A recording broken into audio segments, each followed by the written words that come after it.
So you want to be a TV 2.0 talk show host, huh? My message today is how to engage with your live studio audience. Hi, my name is April Roga, aka April 2.0. Third Tuesday, and then finish up with how, the mechanical side. Here's my question for you before you start your journey as a TV 2.0 talk show host. Is your why bigger than your butt? Your B-U-T. I know what you guys are thinking. It's not B-U-T-T. In other words, is your reason for live streaming bigger than your excuse for not live streaming? If it isn't, you will end up quitting. So now let me unpack the term TV 2.0 talk show host. It's what first attracted me to Roy Montero when I read TV 2.0 in his Twitter bio. And also my quick backstory for calling myself April 2.0. Yes, there's a story about that. You guys don't even know that. So when it comes to creating your own TV 2.0 show, don't go it alone. Don't be the lone wolf. Be the Lone Ranger, because even the Lone Ranger had Tonto. Find yourself a co-host. Find yourself a producer, because I kind of have one in my ear right now. I'm just giving away my secrets. Two are better than one, and none of us is as smart as all of us. The way you see yourself as a host is important, because the way you see yourself is the way you treat yourself. So if you don't see yourself as a TV 2.0 talk show host and become a better version of yourself each and every day, then you won't act or behave as a TV 2.0 talk show host, and your audience will pick up on the vibe and not be attracted to you, because your vibe attracts your tribe. So if you don't see yourself as a professional, whatever that means to you, then you won't act or behave as a professional. And again, your audience will pick up on the vibe and not be attracted to you. So if you're not friendly, warm, approachable, and engaging with the people who comment, by the way, I see you guys down there. Hi, guys. So if you don't engage with the people that are commenting and the guests who are taking a seat next to you, then your audience is going to pick up on that vibe, and they're not going to be attracted to you. And I hear a lot of people use this one-liner, which is actually like a three-liner, but we'll call it a one-liner. Maya Angelou said, people will forget what you said. People will forget what you did.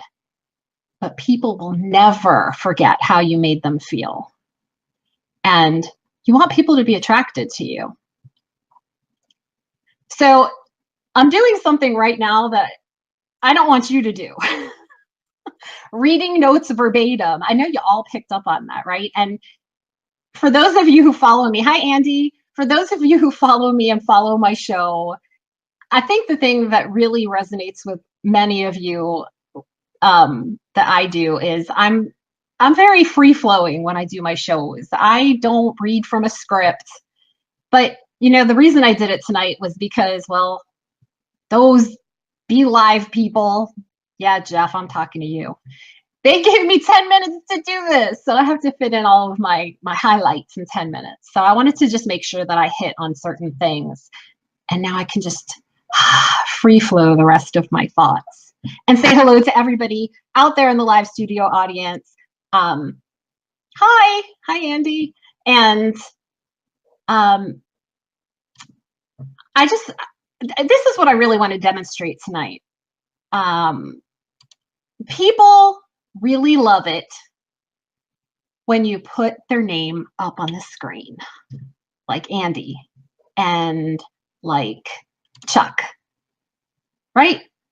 Like, people want you to be engaging with them. So like, you guys have to like write stuff so that I can have a conversation with you. That's kind of how it works. So Vincent is here, and I wanted to show you something also.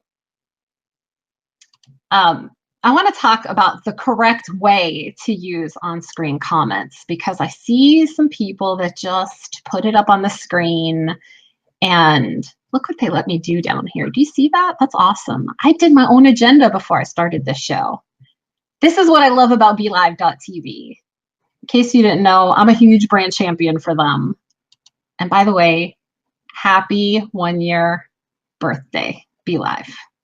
I got to catch the show earlier with Daniel and Safrir and Irene and the entire BeLive team, and it was awesome. And I'm so excited to be here today. And Troy, I was getting ready to come on here earlier and I missed you. And I missed, you know what, you guys, I missed so many people today because I have a JOB during the DAY. And so that's why I'm on here tonight. So I'm gonna have to go back and watch a lot of replays, including yours, Troy. So you see, this is what I do when I'm doing my show. I get to, and don't say a lot, don't do that. I get to have a conversation with the live studio audience. And now I have hopefully made a connection with Troy and John Piper. John and I go way back to when I gave him the BeLive tour in the BeLive and 5 group. And I just, look, you guys, I'm so excited that you all are here. So when you put comments up on the screen, I'm going to demonstrate. That's funny. That's funny. I'm not telling you. I do have a real JOB though. It's, yeah. We are now BeLive sisters. See, I bring the comment up on the screen and I don't necessarily have to read the entire thing. But when you read comments, here's my tip for you. Read it and fully engage with it. Don't just read half of it and say, yes, you and I are, and then just like take it off the screen and not even reference it, because I don't know. For me, when somebody does that, I just feel like, why'd you put it up there? Maybe that's just me. Hi, Michael. So thank you, John. I wanted to show you what not to do. You ready? Are you watching? Don't do this. Don't do that. Don't do that. That's not a good thing. How does that make you all feel?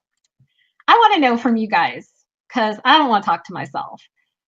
How do you all feel when people who are hosting a show engage with you? Because I feel like if you're going to do a live stream, it's so that you can interact, and not only interact, but be interaskive with your audience. Ask them questions like, where are you all from tonight? And it allows an opportunity for you to open up a conversation. Here's another thing. I'm going to give you a tip as a live studio audience, because now I'm sitting here being all vulnerable as a host. And I'm thinking, oh my goodness, I don't hear you. I only got one question. And so sometimes people who are hosting, they're like, oh, this feels awkward. Like I've gone through my whole agenda and now I don't know what the heck I'm going to say, but I've only been live for like 5 minutes. As a guest in the live studio audience, when you put comments in the chat, think about putting something in the chat that's meaningful, that actually opens up a conversation to help you get on somebody's radar. So Andy says, yes, they were doing that earlier. It was driving me crazy. I couldn't even read a 3-word sentence. I think he's talking about this. Yeah. Yeah. It sometimes becomes distracting, right? So we have some people telling us where they're from. I am also from New York, from Brooklyn in the house. And that allows an opportunity right there with Daniel to be able to say, me too, I'm from New York. And now Daniel and I have a Me Too connection. So that's always fun. Is my 10 minutes up yet, Jeff? I'm just teasing. So, and look, I said, is my 10 minutes up? And so he brought Maria up to save me. Hi, Maria. Hello, nice to meet you. Nice to meet you too. So I saw you when Jeff interviewed you on his BeLive weekly show. Well, yes, that was such a great interview. I had so much fun with him. No, so I was excited when I saw that you were going to be coming up after me, so I could get to meet you. I'm so humble. Thank you for that. You're welcome. Thank you. What a wonderful day. Happy birthday, BeLive.